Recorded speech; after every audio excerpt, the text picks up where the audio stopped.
It's safe passage for those families and unaccompanied minors to remain in Mexico while their claims of asylum are being processed. But I think that, look, I think the rough rhetoric this week, you know, respectfully, came from the other side. You have this anti-Semitic congresswoman who's been rebuked by members of her own party, now saying something happened to someone. You're trying. No. I know what you're trying to do here.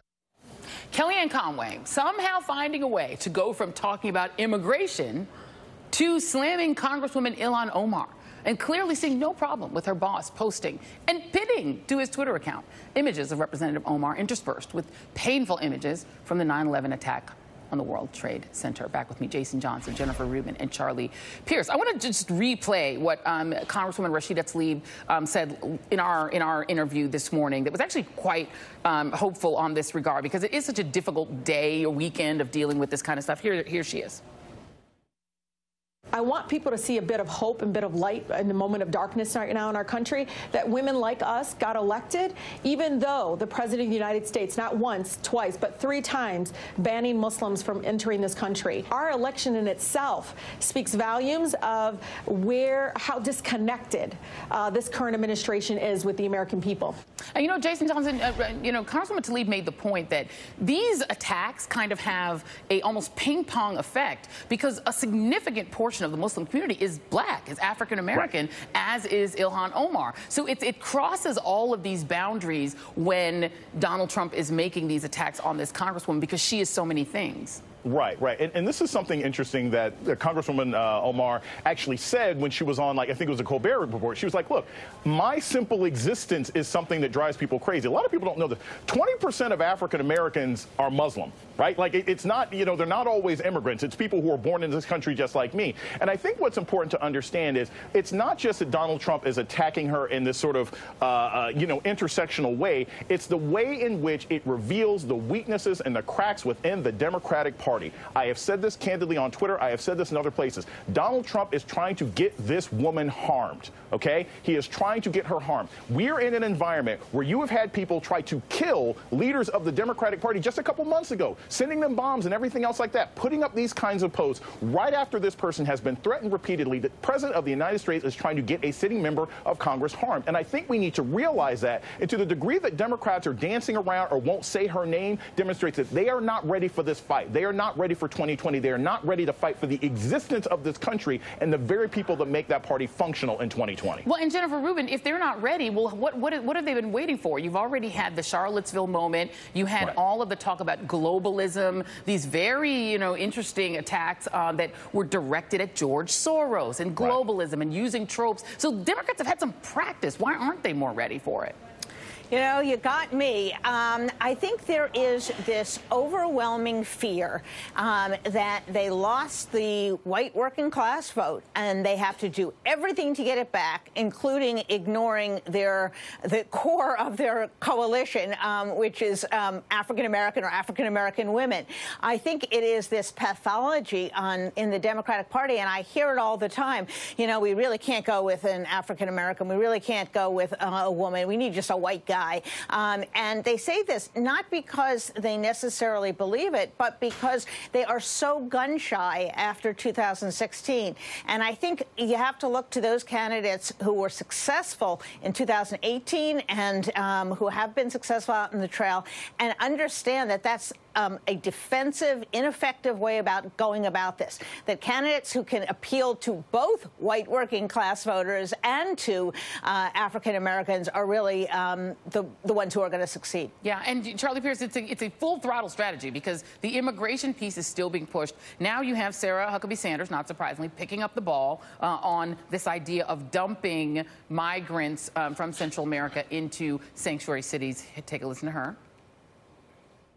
We have to look at all options across the table so that the towns right there on the border aren't taking on the entire burden, and that we're shifting some of that burden to places who constantly claim to want to have open borders and want to have an open city. So let's put some of those people into their communities and into their towns and see if they are okay then with that same impact.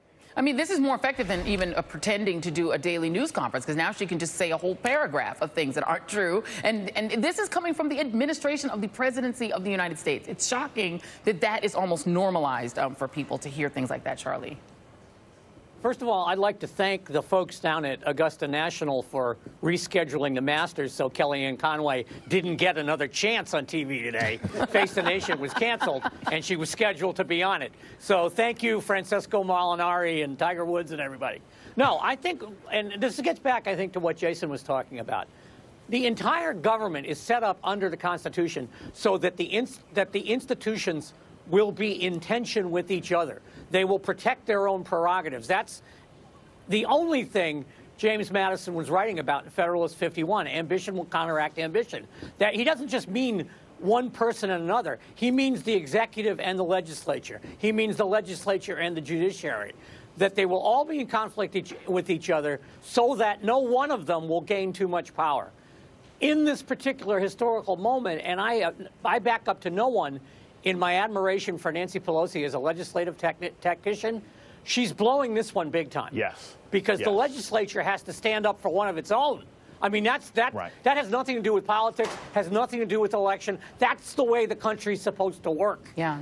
And, I mean, Jason, to that point, the Treasury sort of supersedes IRS, blows the deadline to give the tax returns, and the Democrats give them another week. Right.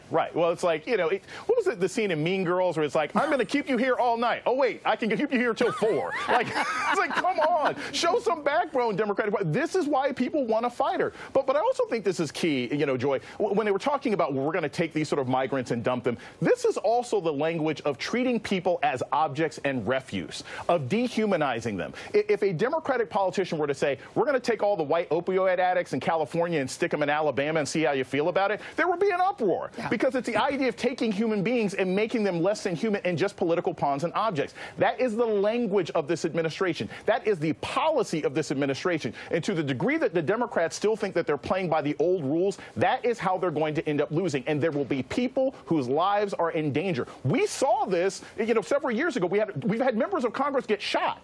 We have had members of Congress get shot. I don't know how they can't understand that this has now become a life or death issue for many of these members who are just doing their job by representing their districts. Well, and at the same time, they're misrepresenting, Jennifer, the idea that these border communities like El Paso that are perfectly safe are asking to have these migrants taken elsewhere, when that isn't even true. That people are saying, no, we want an open border city, so that isn't true. Like, they're just literally saying things that are so patently untrue, but it almost just goes by without notice.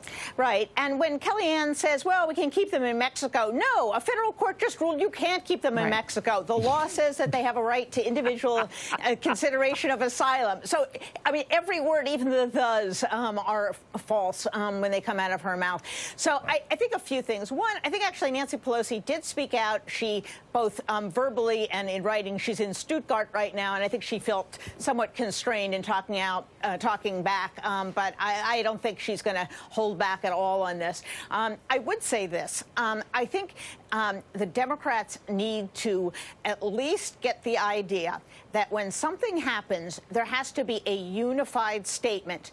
Why don't all the presidential candidates, when something like this has come out with a unified statement? Why don't they say this is above politics, this is above winning an office? We all believe this. That would be a powerful statement to the country. Yes, indeed, it would. Well, Jason is going to be back. Thank you very much. We're going to end on that point. Jennifer Rubin, appreciate you. Charlie Pierce, appreciate you. And coming up, the wait is over. Winter is here. We talk Game of Thrones with the leaders of House Tiffany and House Jason next.